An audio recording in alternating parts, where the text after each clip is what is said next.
Here are my 3 tips for playing a better solo, especially if you're a newer drummer.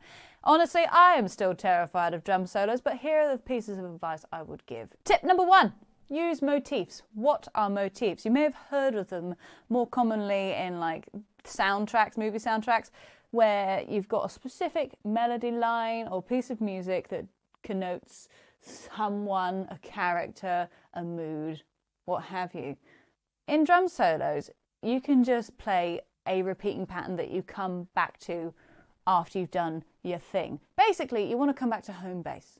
You want your listener to know, okay, we're starting here, we're coming out here, and playing something fancy, but we're coming back here. It kind of gives you a bouncing back point, a place to go back and forth from. For example, it can be dead simple and something like this.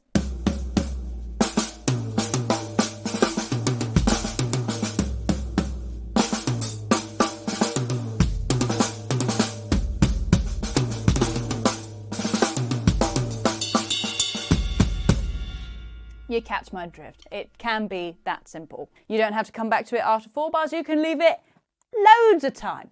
But that's my first tip for you. Find a repeating pattern to just come back to. Tip number 2, dynamics.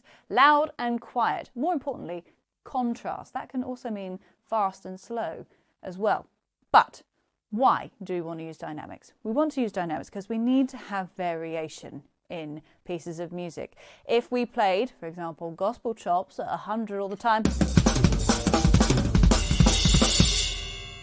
if you hear that for 5 minutes, it's going to kind of just, you're going to lose people. I hate to break it to you, but you are. And if you're doing that already, stop it. So create contrast on a micro level, so kind of bar to bar, note to note.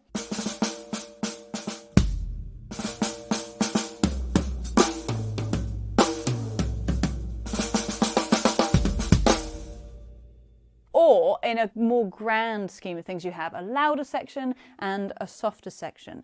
Things like that. Now, this leads me on to tip number 3, which is end on a high. It's kind of an obvious one. You want to end at a point where you're at your most biggest, busiest, because it's just the most impressive. And you want to think about that in advance while you're playing your solo. Don't go all out at the very beginning and then you're out of puff about halfway through and you're like, oh God, where do I go from here? I'm doing my most impressive lick, thing, chop, and it's all going to be a bit from here. So that is something to bear in mind. Think about where you want to start, where you want to end, and the journey you want to take people on using all the tips I've just shown you here. Effectively, save your best to last.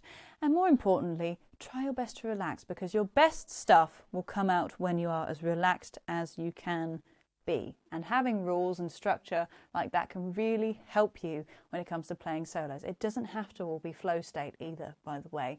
You can make these into a more structured thing. You can go, okay, I'm doing 4 bars this, 4 bars this, 4 bars this, and I'm going to build through that. It doesn't have to be this abstract, complicated thing. That's okay. Either way, I hope those 3 tips have helped you, and I will see you in the next video. Big love. Mwah.